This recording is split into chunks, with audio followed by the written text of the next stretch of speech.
Okay, so welcome back, students, once again. In our last class, we talked about the internal source of recruitment where we discussed the promotion and transfer, and then we also talked about the merits and limitations of internal sources of recruitment. Correct? So, today we would be talking about the external sources of recruitment. Like, what are the different types of external sources of recruitment? Here you can see it is many, almost 10. 10 different types of external sources of recruitment we would be discussing. And believe me, this will be very easy for you to remember all these. So don't worry. Okay, so for any business, it is very difficult that they can fill up their all the vacancies through the internal recruitment only. So they have to go for the external sources also for various positions. Like the existing staff may be insufficient or they may not fulfill the eligibility criteria of the jobs to be filled. Then external recruitment, it provides wider choice and it brings new blood in the organization. So the commonly used external sources of recruitment, which we would be discussing now. Okay, now let me define that what is external sources. We can say that the external recruitment source means to searching for the employees from the sources outside the organization. So every enterprise has to use external sources also, as all the vacancies cannot be filled through internal recruitment. So the existing staff, maybe there are several reasons. It may be inefficient, they may be, or they may not be having that kind of eligibility criteria of the jobs. So there are various reasons to go for external sources of recruitment. The first one is direct recruitment. What is this direct recruitment? In the organization, you must have seen that this kind of notice board is there, where on the notice board itself, the notice about the job opportunity is displayed. See, under this method, what happened that the notice is placed on the notice board of the organization specifying the details of the whatever the jobs are available at that time. Now the job seekers assemble outside the premise on the specified date and selection is done on the spot. This method is especially suitable for unskilled or you can say the semi-skilled job. The workers appointed under this method are known as casuals, no? Or there is a Hindi a very common term for this. We call it badli. So badli workers, and they are paid remuneration on the daily wage basis. Now, this method is very economical and it does not involve any cost of advertising the vacancies. So, it is very suitable for filling casual vacancies when there is a rush of work, or we can say when some permanent workers are absent. Then the second one is casual callers. See, companies generally receive a lot of unsolicited applications from job seekers at various points of time. So what companies do, that they keep the data of all these unsolicited applicants. Okay, now let me explain that what is unsolicited applicants. Many a time it happens that in the organization people come to apply for the job even when there is no vacancy or no advertisement is displayed or no advertisement is published. So what happens that when the people come to apply for the job, then we do not say that sorry, we don't have any vacancy and we will not entertain you. What we do, we normally ask them that okay, you please fill up this form or give your CV, give your biodata, we will keep it with us, right? And then we will inform you whenever we require you. Right now we don't have the vacancy, but whenever we need, we will call you. So this kind of people's data is with the company. So we call it unsolicited applicant. Correct? This cartoon is interesting. You read and enjoy it. And such type of job seekers can be very valuable source in near future. So a list of such job seekers can be prepared, and we can keep it with us, and whenever there is a vacancy arises, we can use this data. The major benefit of this type of source of recruitment, means the casual caller, is that there is very less cost involved into it. If you compare it with other sources, there is no cost because the person has come to you by himself, so it is very economical. Then the third one is advertisement. Under this method, the advertisement is given in newspaper, magazines, trade and professional journals, along with full description about the job and its requirement. So it gives wider choice, and most of the senior positions are filled by this method only, right? So there may be a question in the examination asked that uh, in the organization, most of the senior positions are filled by which source of recruitment? So you can say advertisement.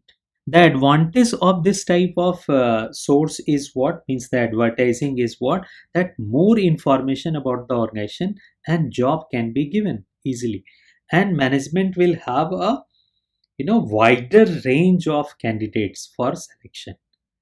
So advertisement may be placed in leading newspaper, magazine, and whatever the publications are there, right?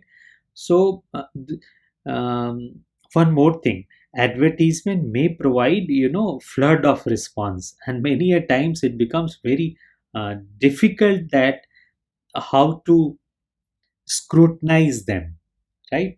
And many a time very usually unsuitable candidates apply for the, and it creates sometime really a tough time for the company. But both merits and demerits both would be there. Fourth is employment exchange. Under this method, employment exchange run by government are used for filling unskilled and semi-skilled jobs usually. So unemployed people will get themselves registered with these type of exchange. These are the government exchange, remember it. Employment exchange keep in touch with the employers at the employer's request. Remember it, at the employer's request, they provide a list of candidates fulfilling the required qualification.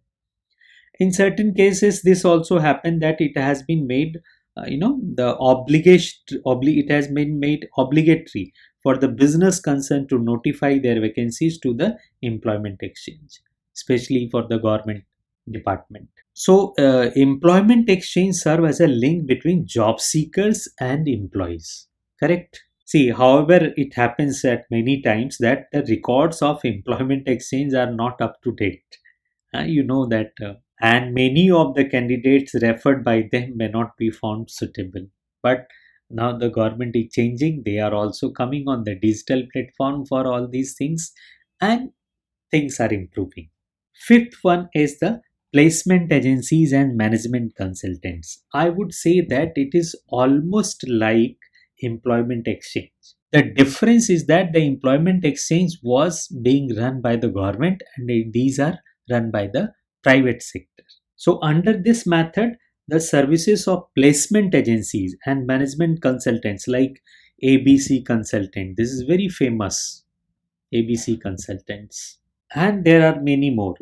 They are all used, who undertake total functions of recruiting and selecting people, employees on behalf of various organizations. So mainly what happened that these agencies compile biodata of large number of candidates and recommend suitable names to the employers on demand. So they happen to spend much time on it. They will keep their focus on their own core business activities, and this recruitment selection things, staffing function would be done by these placement agencies and management consultants. Yes, they may charge fees for this purpose and are useful where extensive screening is required. Actually, they help the organizations to recruit technical, professional, and managerial people, human resource. They specialize in middle level and top level executive placement mainly.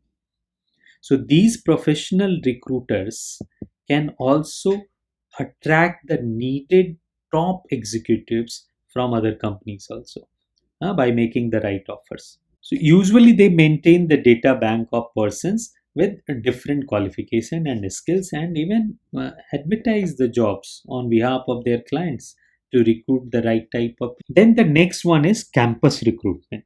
And remember, the time is coming when these people will come to our school also and will hire the people. This is what I'm going to talk now. This is from campus to corporate. See, in this method, organizations conduct interview in campuses of various universities, institutes, colleges, and they will come to the school also sometime, after some time, to search the prospective candidate. So it has become a very popular source of recruitment, especially when it comes to technical or professional and managerial jobs. Huh? Like someone need a software engineer. So wherever the computer degree is being offered, so such type of college would be a very right place to search such type of people. Like if you need an MBA, so it is good to go to a institute where MBA is being offered to the students. So those who are in their final year, they can be interviewed, they can be recruited. Recruitment from educational institutes is a well established practice of business. For example, companies visit institutes like IIT, IIM for campus recruitment. Okay, now here you can see that suppose he may be a business owner and these are the employees. So he need a person for his organization, say driver. So he can ask to all the drivers who are already working in the organization that we need this type of driver. So please, if you know someone, and then please bring him here in the organization, we'll interview and we'll select him. So here the person is showing him like the biodata of the person whom he want to bring in the organization, and in this way the person can be recruited. So under this method, what happened that the existing employees are encouraged to recommend suitable persons among their friends, or you can say the relatives, for employment. So such applicants are likely to be good employees. Why? Because their background is sufficiently known. And in this method, a type of preliminary screening also takes place, as the present employees know both the companies as well as the candidates, and they would try to satisfy both. Eighth is the labor contractor. As you can see here, I have taken this real picture. In this pandemic only, nearby my area, a construction is taking place, and I took this picture for you only to show you that what is labor contractor. This man is the labor contractor, right? So suppose this building is being constructed, and the who is constructing this building, he needs 100 people, and these 100 workers who are the laborers, right? So how he will get, because these 100 people may be from different 100 places, different 100 villages. So the company owner appointed this contractors, right? He is the labor contractors, and this man knows so many people, right? So he went there, he contacted them and said that okay, we need these many people. He may be having a data also, right, of all those people's address, their phone number, and all those things whatever is required.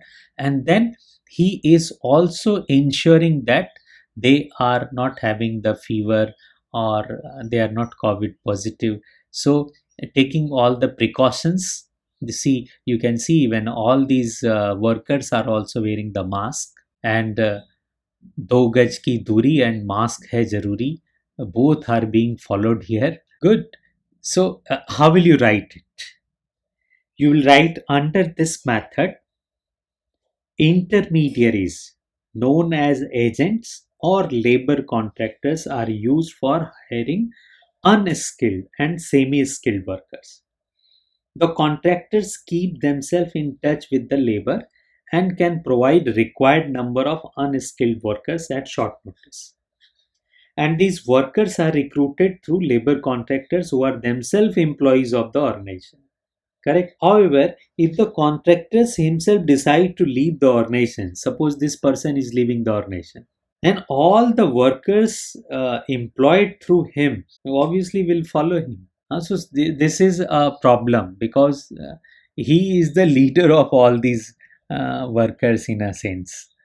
Uh, So we need to keep him satisfied. And sometimes these labor workers work independently also. Like when you need 100 people, you just have to call him. He will arrange the 100 people for you. You employ them as your employee. You take the work from them and pay them the fees. And this labor contractor will get his part of commission or his part of remuneration. Correct? Okay, so this one is interesting. I would like to show you this video. So let us see first this video. I'm a doctor, but my stethoscope comes with a parachute. I'll do anything to save a life. Jumping helicopters, climbing mountains, dangling midair. Anything. Do I get scared? Not easily. But my biggest fear is not getting there in time. Flying through the sky, protecting the ones who protect you. Guess that makes me a superhero. Just saying. We are India's most exciting workplace, and we are making you an offer. The Indian Army. When I was little, I liked to climb trees. And when I grew up, everyone wanted me to climb the corporate ladder. Sitting in a chair and climbing invisible ladders, not my style. I'm passionate about technology and climbing mountains. And this is the only job that lets me do both. It's lonely at the top, but the view, it's incredible. We are India's most exciting workplace, and we are making you an offer. The Indian Army. Interesting, na? See, this video has, influenced, motivated many doctors, engineers, and even the MBA aspirants to go for the defense services. Right? So this is the impact of the advertising on television. See, recruitment through advertisement of vacant post over television is gaining importance these days. The detailed job requirements and qualities required to do it are publicized along with the profile of the organization where these vacancies are existing. And this is really good to attract the people for your organization. And this last one is the web publishing. In this, what happened? See, internet is becoming a common source of recruitment these days. Or I would say that internet is becoming a common source for everything nowadays. Isn't it? Just imagine if this pandemic could have taken place, say, before 50 years, right? So, what kind of situation it could have been? Without internet, without mobile, without desktop, laptop. So how you would have passed your time? And what about our education, right? We could have just stopped everything and we would just have closed ourselves in the home. So this could have been very frustrating. Just imagine about it. And if you think about it, you will start loving this present situation. Okay. So what is there? There are certain websites, which are specifically designed to provide information about both job seekers and job openings also. For example, websites such as naukri.com, shine.com, this Jobs Ahead, Placement India, Times Jobs, this Job Monster, that also. And there are now, this is recently started by the Delhi government, Rozgar Bazaar. So these are basically what they do. They try to connect the people who needs employees and who need employment, right? So both can come here and they can satisfy their need. So basically these sites are visited by both commonly, like prospective employees as well as the organization searching for suitable people, right? Okay, so now let us discuss that what are the different merits in external sources. Hope now you are in the habit of writing this. The first thing is that we get the qualified people, qualified human resource. You know, the external source helps management to attract qualified and trained people to apply for vacant jobs in the organization. Second one is that we have a wider choice. The external sources provide a wide choice and helps the enterprise to make right choice of candidates. Correct? Like you have advertised something on television. Now, whosoever is watching the television, they all can be your prospective candidate if they have those qualities. So it make it a very wide. Then the third one is fresh talent. We are not dependent on the internal source here. So those people who are in the organization only they would be selected or recruited. So the present employees sometimes may be insufficient or they may not fulfill the specification of the job to be filled. So through external recruitment, business or the enterprise can expect to get fresh, talented candidates from outside. This means infusion of new blood and new ideas into the organization, right? And this is, yes, we have to be careful here. Yes, of course it is expensive and time consuming also because you need to follow so many procedures. And the fourth one is the competitive spirit. External candidates are expected to be trained and talented. You agree? So, as internal candidates who are already working in the organization, they also have to compete with these new people who have joined the organization. So, actually, it induces the existing employees to work harder to show better performance. Otherwise, they would steal the show and they would be promoted. So, they have to be on their toes to perform better. And it is not that all these good thing are there in the external sources. There are certain limitations also and we have to be aware of this. The first one is we need to face this dissatisfaction among the existing staff because people you are calling from outside. See, the recruitment from outside may cause dissatisfaction and sometimes frustration among the existing employees, and this may sometimes lead to their that the chances of the promotions are reduced of these internal employees.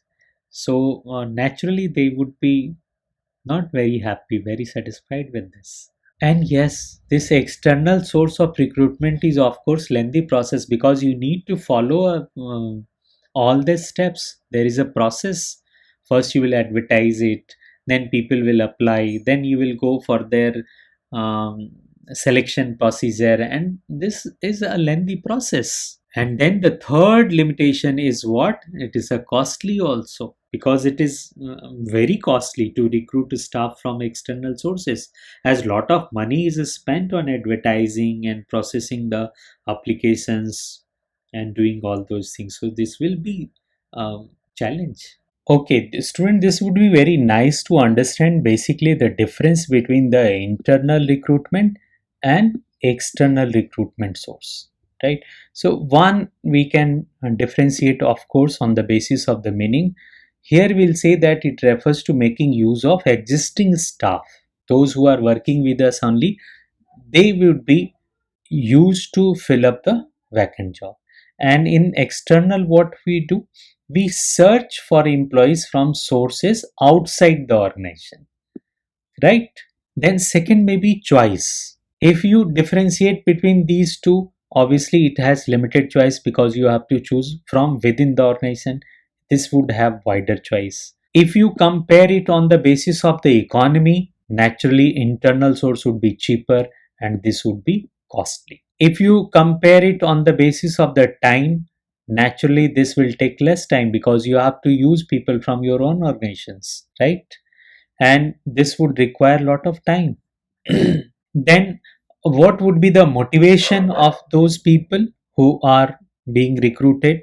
Naturally this would motivate the existing staff, and this would not motivate, rather this would dissatisfy your existing staff. And then the quality, quality of the people who would be recruited through this. Here there is no scope for fresh talent, so you have to dependent on the talent quality of your own employees who are there with you, and here you can infuse new blood and you can avoid the problems of the inbreeding. Correct? So this way we have completed now the topic recruitment. Next day we'll start with selection. Okay, so the challenge is that make acronyms for merits, limitations, and the different sources of recruitment. Right, this is really a challenging thing to do.